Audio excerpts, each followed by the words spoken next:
Hey guys, happy Friday. Welcome to the Design Exchange with Danny Russo and Melinda Peters Elliott. Hello, everybody. I don't know why she's standing. She needs to turn her computer up. Or you could tilt your screen if you want to stand up. Wow, there. I'm like, I don't know. I was just needing to stand up for a little bit. I know. So anyway, how are you? What's going on? Oh my gosh. Friday. Well, I know. Happy Friday. I am so glad it's summer, Danny. I have my summer outfit. Me too. On. The my pool summer white opened. I actually got to go to the pool on Monday. Open. We went camping over the weekend. So, and I'm going to go camping with you this summer. I found a way to rent a luxury trailer to attach to my car. You will love it. You will have so much fun. We're going to see what happens. We do all kinds of camping over the campfire, Camping over the campfire. Cooking over the campfire. So, and I love doing that. The food is so good. It's better than anything you've ever had. So anywhere else, it's so good. So, since you're talking about moving desks right now, I know we have the same desk. I want to get one of those standing desks. Yes. That's why I was standing up. I want to get one of those standing desks and these freaking design chair. What do they call these studio stools that we're in? I'm sitting in this stool so much. I'm like, why don't I have the expensive Herman Miller studio chair? Right. And I don't even have time to order it for myself because I'm too busy doing other things. But I did get myself a pair of lawn chairs that are zero gravity that are in the back of the warehouse. When I need to relax. I have a Bassett leather chair that's electric. And it's a recliner, but it's up front in the gift shop. Interesting. Yeah, very interesting. So what do you think is going on in the design world? Well, I'm thinking that we are coming out of, I think we're coming out of this stuff with the shipping problem, because now don't judge me, but I ordered some furniture through Pottery Barn the other day for Gavin's room, and I literally yesterday, and they're setting up delivery for next week. We are coming out of it, and actually I just read that shipping container prices have declined twice in a row. Good. So those are both good indicators. That is good. Yeah. I did also notice for the month of March, furniture sales were down 27%. Now, I don't know if that's a good thing or a bad thing. People are kind of sick of waiting for things, but it's at least giving our manufacturers a chance to get caught up a little bit. Yeah. So we're seeing lead times come down, and we're getting things in I don't want to say much more quickly or much more speedily than we have in the past, but it seems like we're on a slow path to recovery. Yeah. Now, that being said, gas prices, I don't know where you're at, but yesterday I paid $5.49 a gallon. So those prices get passed on directly to the consumer. So I'm seeing some surcharges come through that. Yeah. It's if it's not one thing, it's another. Yep. I had a friend of mine, she went to the gas station yesterday and she posted on Facebook she was robbed. And she said that after the cops had gotten there, they were like, "Did you get a?" Wait, she really got robbed? And she said, "No." She goes, "I was robbed." And she said, "While I was filling up my tank," and they were like, "Did you get a description of the person?" She said, "Yes, it's pump number 7." That's hilarious. I thought so too. I'm like, that is a good one. Pump number 7. Arrest that pump.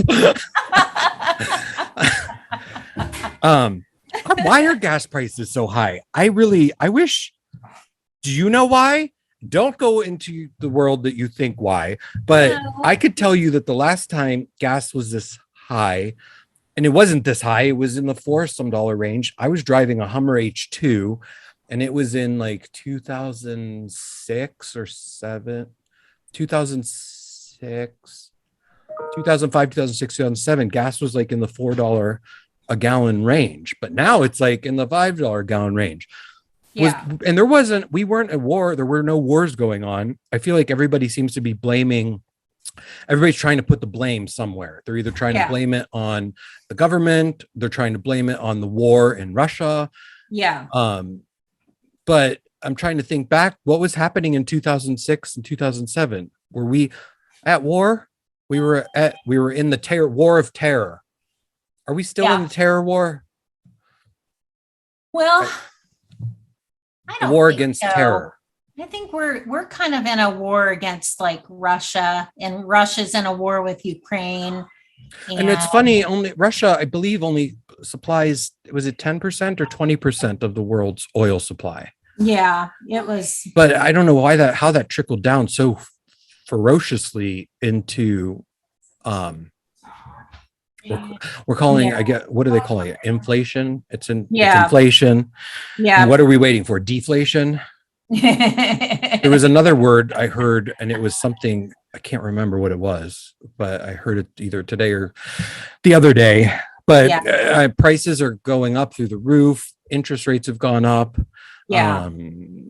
But I saw something on the Business Insider this morning about inflation. They said just because big tech there was something, the word I was looking for is called stagflation. Stagflation. Yes. Mm-hmm. So inflation was not going up nor down. It was just staying stagnant. Yeah. So they said I interrupted you. We were not going to have inflation. Like, tilt your monitor up so your head's not cut off. I like my head being cut off. Okay, go ahead. Sorry. I have a white. Go ahead. Sorry. Go ahead. Light. What were you going to say? Straight. But anyway, they were just saying that there is basically we are just living in a world where other industries I lost my train of thought. Inflation. You were reading Business Insider today. Yes, I was trying to find the story. Hold on a minute. I'm looking because I thought that's interesting.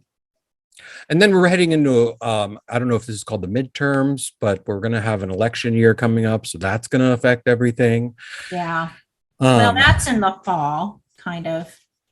So I can't find it. But we're not in the midterms. Are we?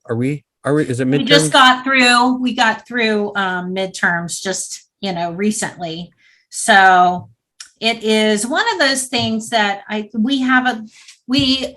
the Democrats and the Republicans have picked their people that they're going to run against each other in the fall. So we've been through the primaries, and then this fall will be that. So we're kind of through the primaries, and so politics and the stock market affect our design industry and the furniture industry in so many different ways people don't understand.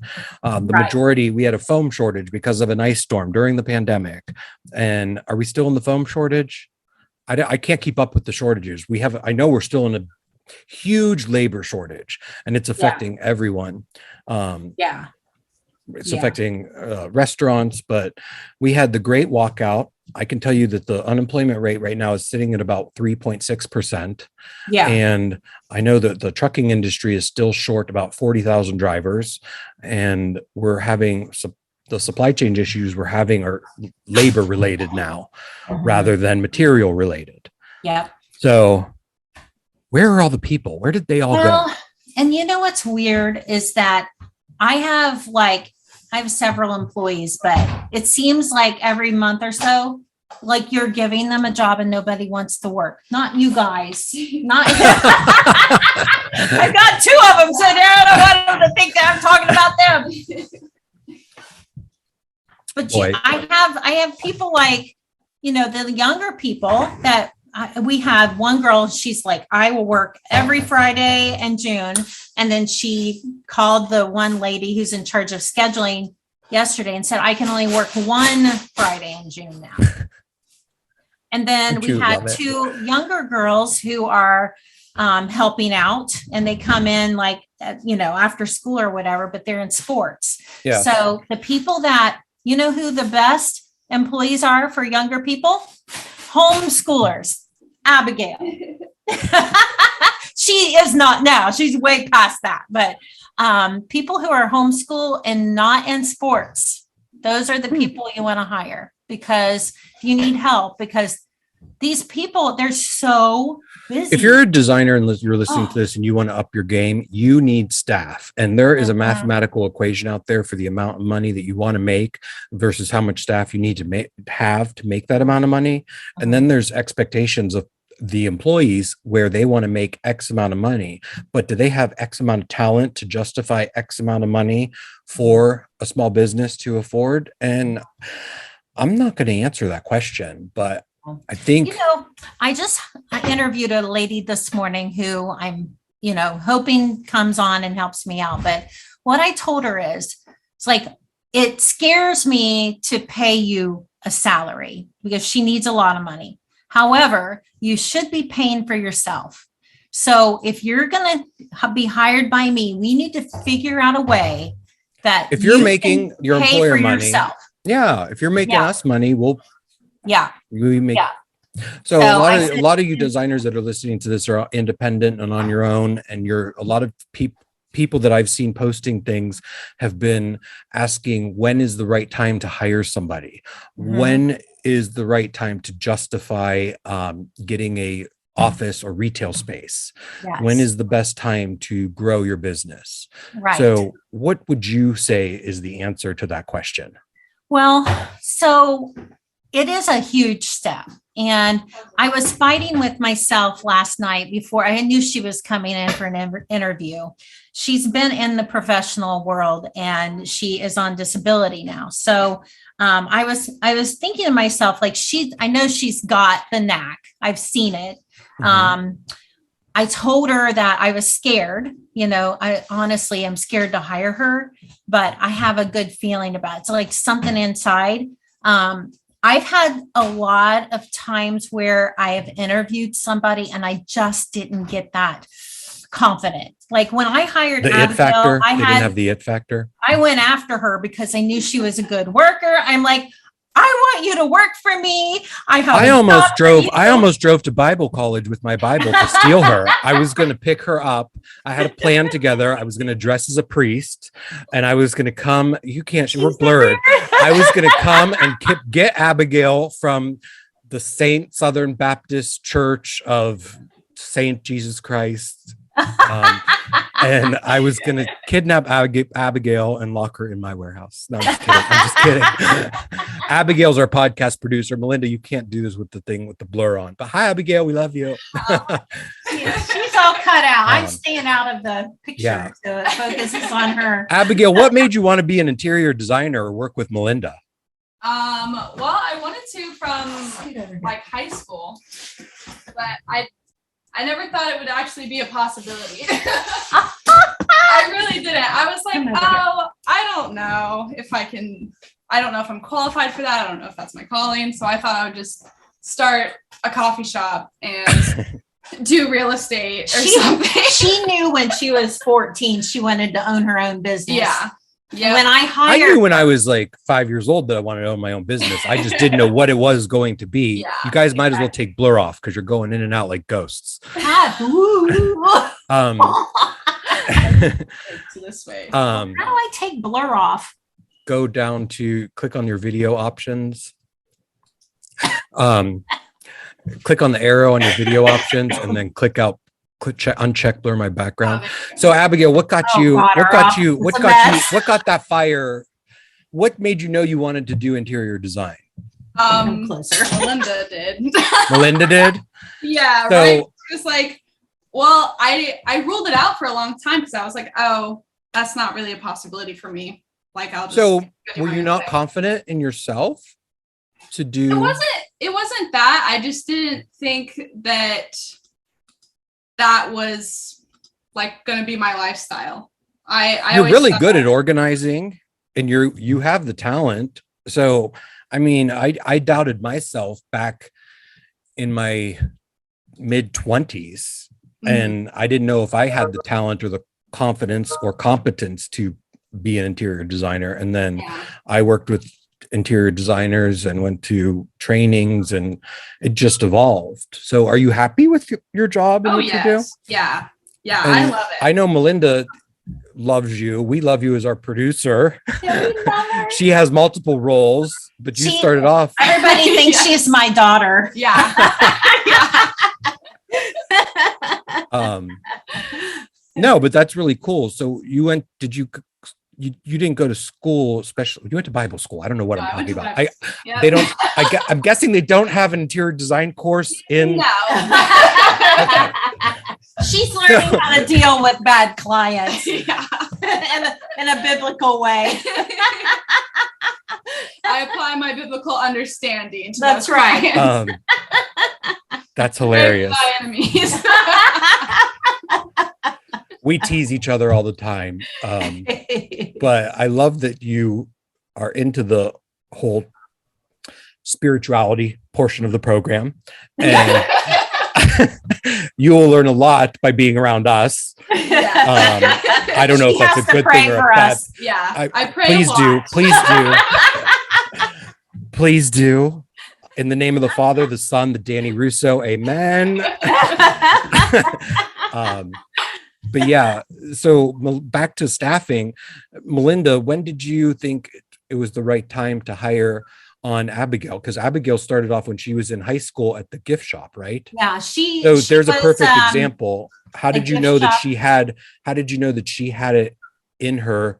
Because I've been on job sites with Abigale, and I've asked her feedback on things, and all of the times I've asked, like, I always want a second set of eyes on things. She's always replied in a Mhm. meticulous way. And I'm like, Yeah. this girl has it.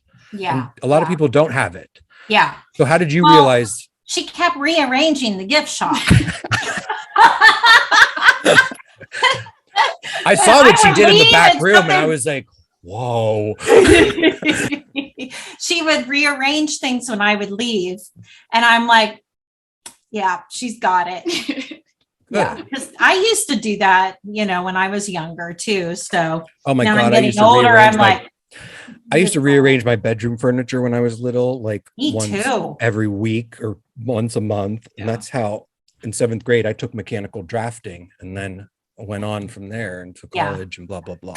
Yeah, exactly. But finding good employees is really hard. I mean, it's really, really hard to do. We know. We And- know. I always tell people, do not hire your friends and don't hire your family. And Danny, I've told him that before, and he did it anyway. And what'd you find out? Don't hire your friends. Nope. It's not worth it. No, it's not worth it. I worth it. hired a friend before, and we became not friends because I had to let her go and she wasn't doing her job. And I felt bad. I felt like I was being taken advantage of. Yep. She All of that. had gift shop stuff that was stuffed in the bottom shelf of the storeroom that she would take. We sold Vera Bradley purses at that time, and she kept taking things off of the shelves and sticking them in that she was going to buy them, or she knew somebody who wanted them. Where she didn't tell me she was doing this. So she would take it. It was just kind of very difficult. So and then she got sick and had to be out for a while. And I started digging into her file folders and stuff, looking for her reports that she was supposed to be doing for me. And I found that she was behind by 4 or 5 months doing reports. Then I found all the stuff that she was saving for others in the closet, and I had to let her go. And she was sucks. very salty about that for a long time. Well, Very I mean, you've been in this Went industry all over longer than town, me. told everybody I was a terrible person. And Oh yeah, same. yeah, So God, that makes me so happy. I to hear. forgot about that situation to share with you, but it happens, and they So get Abigail, over we it. love you. Yes. Don't go. You're not going anywhere. And Yeah. we love having you on the podcast. too. Yes. And exactly. she's our producer, basically. Yep. I tried it. I just download and upload. And I noticed the music I added. And I added like Yeah, cards. I like that. Yeah. I'm like, wow. If only I had more time on my hands. Right. We need more help. I need I'm 2 more days in the week and about 6 more hours in the day. I'm trying to hire a marketing person. I feel like I do not have enough time to market. Me and you can talk about that. Yeah. Marketing, like, sending out newsletters. It's always easy to get your past customers to come back to you because they already trust you. Yeah. And you have to have like at least 8 touches with them, over time to just say, hey, I'm around. Because in this day and age, people go in and out of business so fast. We had a dog bakery show up, in town. And I found out the other day it was closed already. I'm like, oh, I didn't even know it opened. It went so fast. I'm like, what happened? That happens in my neighborhood every other day. I'm like, where did that restaurant go? It was just here 10 minutes ago. I didn't even get to go to it. Right. I'm like, wait, this was Rigsby's, and then it turned into a Jewish deli, and I didn't even get to go to the Jewish deli, and now it's a taco stand. And I'm like, wait, what? I wanted the deli. Yeah. It's so hard to get local people to support you and stuff like that. So at what point should a designer that's listening to this podcast that's younger make the jump from working from home to having an office, warehouse, or retail storefront? You show me the money. And then what point should they hire additional help? Because I think before you would open a location, I think you would want to have additional help. Yeah, absolutely. Yeah, you have to have someone who's answering the phones. Obviously, you can't do it all by yourself. So somebody who's excellent, good skills with people and on the phone. So I think that you sometimes have to step out in faith. You just have to say, I feel it in my bones, like this is a good thing. And then you tell the person that you're hiring, this is my goal. This is where I feel I can go, but we're going to have to reevaluate, in a month. And then we review, we hire them. Yes. Yep. We review 6 months, 1 year. You really have to. But it takes 8 to 9 months to get trained into the job. Like, Abigail, when did you feel comfortable working with Melinda? Did it take you going to job sites? Yeah, it took a couple. We haven't figured out. It's usually 8 to 9 months until an employee can feel confident about what they're doing with us, because you are our gatekeepers, and you're managing our personalities, and God bless you for that. That's why she's going to Bible school. That's why she went to Bible school. God sent her to us to manage our personalities. Now it's all coming together.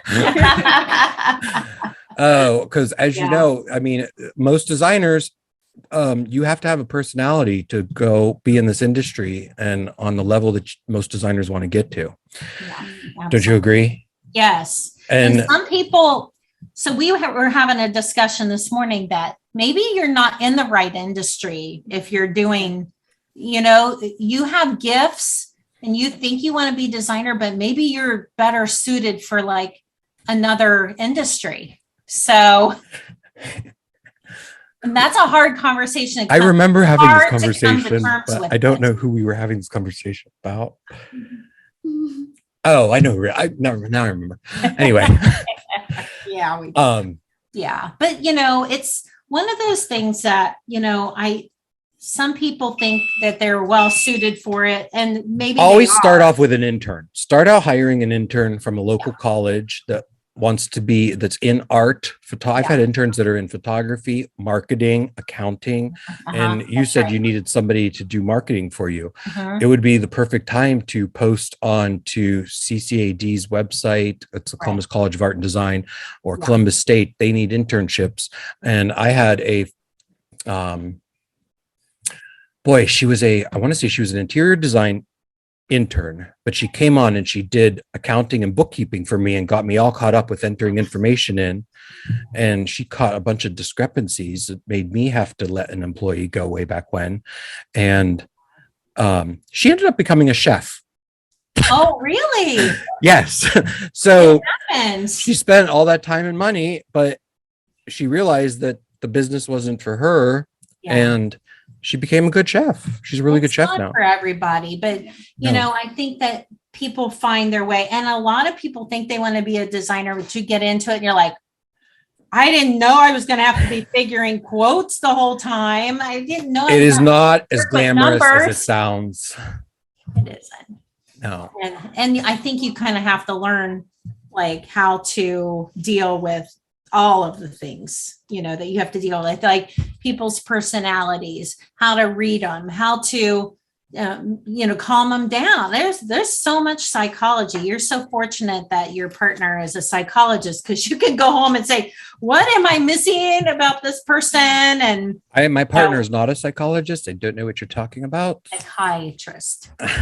So Psychiatrist, that's right. That's takes right. crazy to know crazy, and it takes crazy to make pretty happen.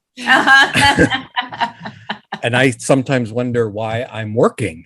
Do you ever wonder why we have those days, and hopefully younger designers are listening to this, because I've seen a lot of posts where younger designers are like, oh my God, I'm so stressed out. I want to leave this business. I have had those days. Abigail, have you had one yet? Yeah. I'm like, what did I do why did I do this to myself? Yeah. And I've gotten depressed, but then a couple of days you get out of it and you're happy again. Well, and when I hired Abigail, I said, you're going to make mistakes. Like, you're not perfect. Yes. Nobody's perfect. I make mistakes all the time. And you learn from them. You don't beat yourself up because of a mistake. You learn from that mistake. And I'm aware that we're going to have problems. I mean, it's just going to happen.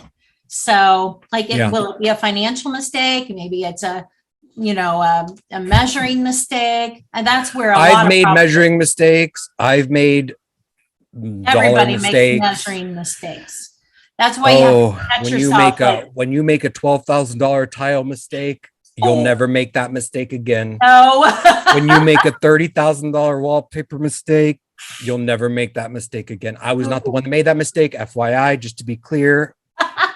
I don't know who made that mistake. It was somebody that was not working here anymore.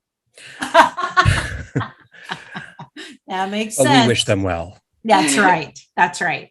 What about a $5,000 shipping mistake? Yes. Yeah, they're not working there anymore either. Yeah, it happens. But These mistakes were not these mistakes that I'm speaking of. Yeah, I'm a seasoned designer. You're a seasoned designer. Yes. Abigail, you're going to become a seasoned designer soon. But I made these mistakes way early in my career. And these people that made these mistakes that I'm talking about that are no longer with me, they were seasoned designers and they went to design school, and they should not be making those mistakes. No. And when you get to that level, I don't know where to go from there. That's I feel like I'm being a preacher now. I've been talking about God a lot. I know. I said earlier, I only hire Christians because I need all the prayer I can get. I'm only surrounded by Christian women for some strange reason. I don't know what it is. Right. God bless you, Danny. Thank you. I'm drinking my holy water. All right. Well, thank you guys for listening.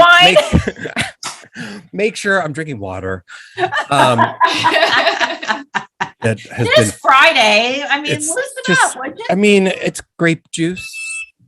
But anyway, follow us, the Design Exchange, TDX Podcast on Instagram.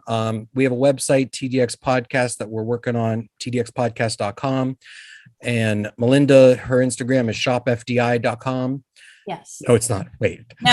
Her Instagram is her Instagram is Fine Designs INT. That's right. My Instagram is Daniel Russo Home and Danny Russo. And I'm on Facebook, but it's Fine Design. Fine Designs and Interiors. Melinda, or Fine Designs and Interiors by Melinda Peters Elliott. I'm DanielRussoHome.com. I think that's it. All right. Thank you guys for tuning in. Happy Friday. Happy designing. Hope you grow well. And we will talk soon. All right. Bye-bye.